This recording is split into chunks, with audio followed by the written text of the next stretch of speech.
Hello, sports fans, and welcome to another edition of Scott Sports 101. I'm Scott Trella. We're going to talk some Browns, and we're going to talk Cavs. We're going to recap the Cavs games from this past weekend and last night. We're going to recap the Tribe games from this past weekend, and we'll get to all that. But first, here is today's Scott Sports 101 trivia question. The hitter who is eligible, but is not in the Hall of Fame, even though he had 6 seasons with 200 or more hits. Who is he? I'll have the answer later on the podcast. Moving on to the Browns signed starting members from the NFL's top defense last season, John Johnson III and quarterback Troy Hill, to play safety and slot cornerback, respectively. Johnson wore several hats within Los Angeles defense, including the helmet with the green dot. He brings a rounded game to Cleveland and has earned PFF grades above 80.0 in 3 of his NFL seasons. Meanwhile, Hill had played the largest role of his career in 2020, and it was the first time he had lined up primarily in the slot. It's difficult to call that stint inside anything other than a success. Hill's 87.8 overall grade when lined up in the slot led all defenders during the 2020 season. It's where he figures to slide into the Browns defense in 2021. Newsome has some injury concerns, but he might be the smoothest off-ball coverage cornerback in this class within his feet and movement skills. His 2020 season at Northwestern was so good as it gets. From a production standpoint, Newsome allowed 12 receptions, fewer than 100 yards into his coverage on 34 targets over 6 games. The first place ranking doesn't even account for the expected returns of Greedy Williams and Grant Delpit. It leaves the Browns at a really good spot to overcome an injury or two in 2021. The changes to the secondary not only give Woods additional flexibility where he creates the weekly game plan, but also provides the opportunity to run his preferred defense that features 5 or 6 defensive backs on most plays. If everything works out as expected, Woods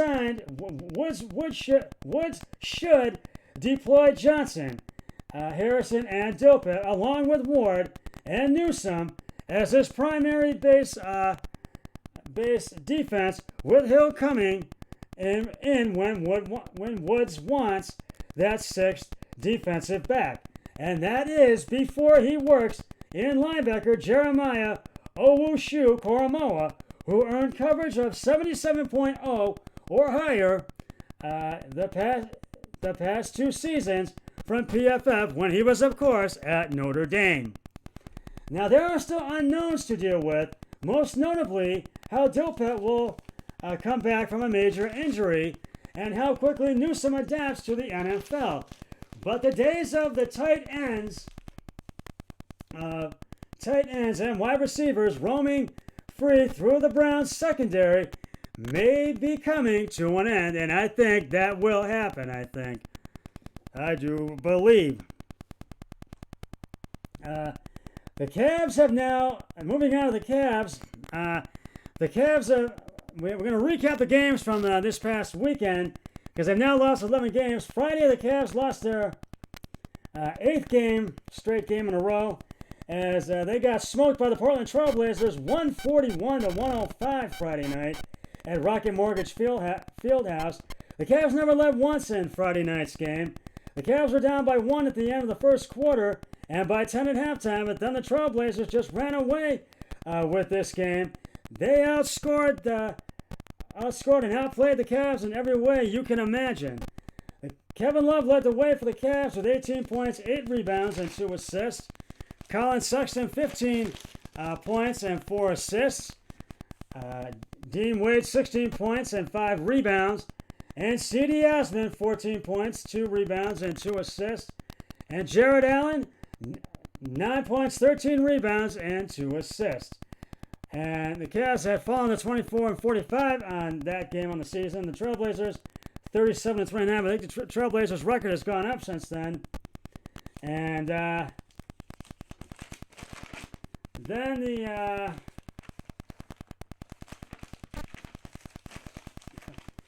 the Cavs lost their 9th game in a row, straight game in a row, losing to the Dallas Mavericks 110-90 at American Airlines Arena in Dallas, Texas. Colin Sexton led the way for the Cavs with 27 points, 4 rebounds, and 4 assists. C.D. Osman, 22 points, 5 rebounds, and 7 assists. Isaac Okoro, 15 points, 5 rebounds, and 1 assist.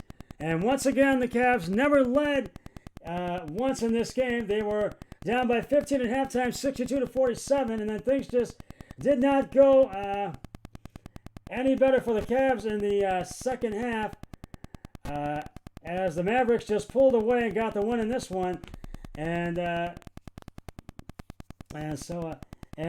Cavs losing streak continues as they lost their 10th straight in a row on Sunday as they lost 124-97 to the Dallas Mavericks on Sunday at home at Rocket Mortgage Fieldhouse. Colin Sexton led the way for the Cavs with 24 points, 3 rebounds, 7 assists. Mio Fando Kabingalo, 14 points, 4 rebounds, and 1 assist. Broderick Thomas, 13 points, 3 rebounds, and 1 assist. Isaac Okoro, 12 points, 1 rebound, and 1 assist. And Damian Dotson, 10 points and 2 assists. And as usual, once again, the Cavs never led in this game. They trailed by 11 at halftime, 64-53. But things did not get any better for the Cavs in the second half as the Mavericks ran away with this one. And last night, the Cavs have now lost 11 straight games as they lost to the Indiana Pacers 111-102 at Rocket Mortgage Fieldhouse. Colin Sexton led the way for the Cavs with 25 points, 5 rebounds, and 8 assists. Isaac Okoro, 22 points, 10 rebounds, and 4 assists. Dean Wade, 19 points, 12 rebounds, 2 assists. And Jared Allen, 12 points, 9 rebounds, and 3 assists. Then the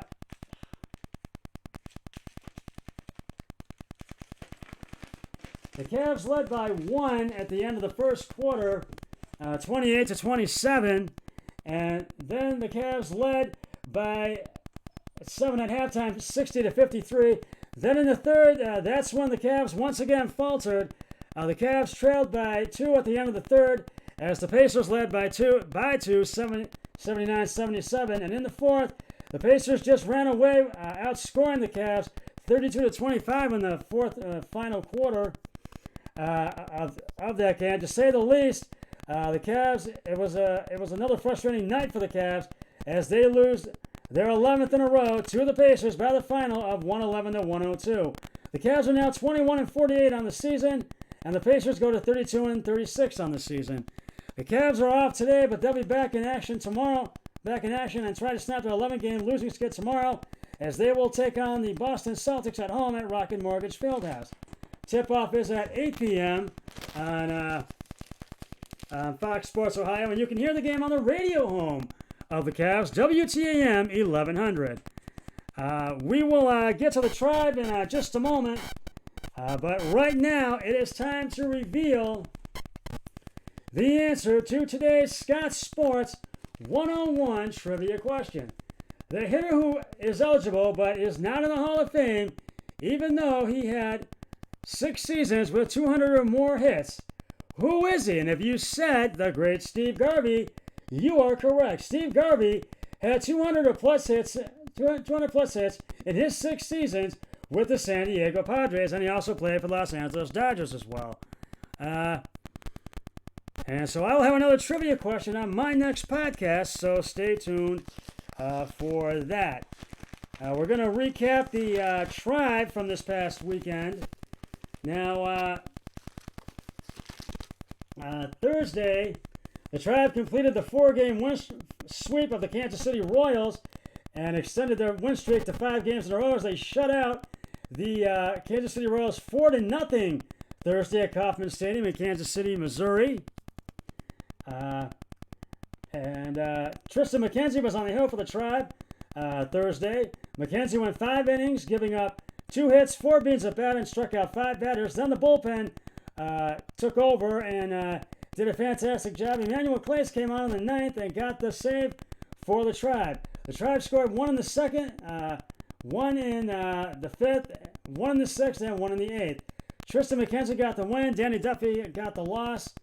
McKenzie's 1-1. Duffy falls to 4-2. And now on Friday, the Tribe's 5-game win streak was snapped as they were shut out by the Cincinnati Reds 3-0 Friday at Progressive Field. Zach Plesac was on the hill for the Tribe Friday. Plesac went 8 innings, giving up 3 hits and struck out 7 batters. Plesac had a fantastic outing. Then Francona made the call to the bullpen. The bullpen took over. Emmanuel Clase came on in the top of the 9th and gave up 3 hits, 2 earned runs, which ruined Plesac's fantastic outing. Then Phil Manton came on to finish the top of the 9th. Manton struck out 3 batters, but the damage was already done.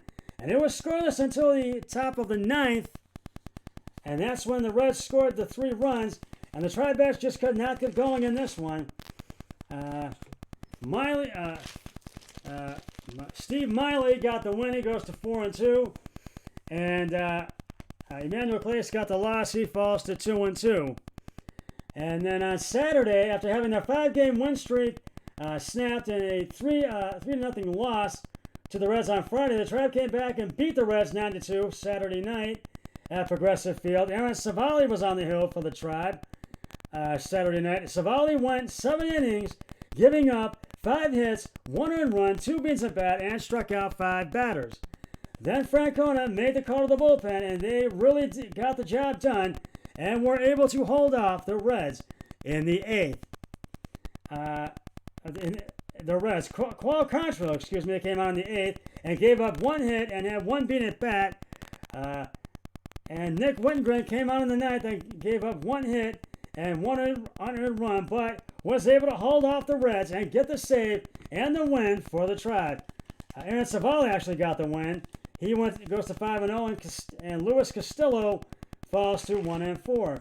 The Tribe scored 1 in the 1st, 1 in the 2nd, 4 in the 4th, and 3 in the 6th. Now Sunday's game was postponed due to inclement weather, and the Tribe is off. The Tribe is back in. They were off yesterday, but they're back in action tonight as they will take on the Chicago Cubs at home at Progressive Field. Shane Bieber on the hill for the Tribe tonight with a record of 3-2, and Adbert Adazole on the hill for the Cubs with a record of 1-2. First pitch at 6:10 on Bally Sports Great Lakes, Ohio, and you can hear the game on the radio home of the Tribe, WTAM 1100, and on the sister station, 100.7 WMMS. Now, getting back to the Cavs, their season is basically over, and they should just go for a draft pick, and they're not going to make the playoffs. They're in next last place at 21-48. So they just look to try to improve their season, to improve next season, have a better record, and try to make the playoffs then, because they are not going to do it this year, and they're going to have to go for a draft pick and really make some moves during the offseason. So we'll see what happens. Well, that's just about going to wrap it up for this edition of Scott Sports 101. I'll be back with another podcast later on this week. But until then, always remember, be a team player each and every day in every way possible. So long, everybody. 3, 2, 1. I'm done.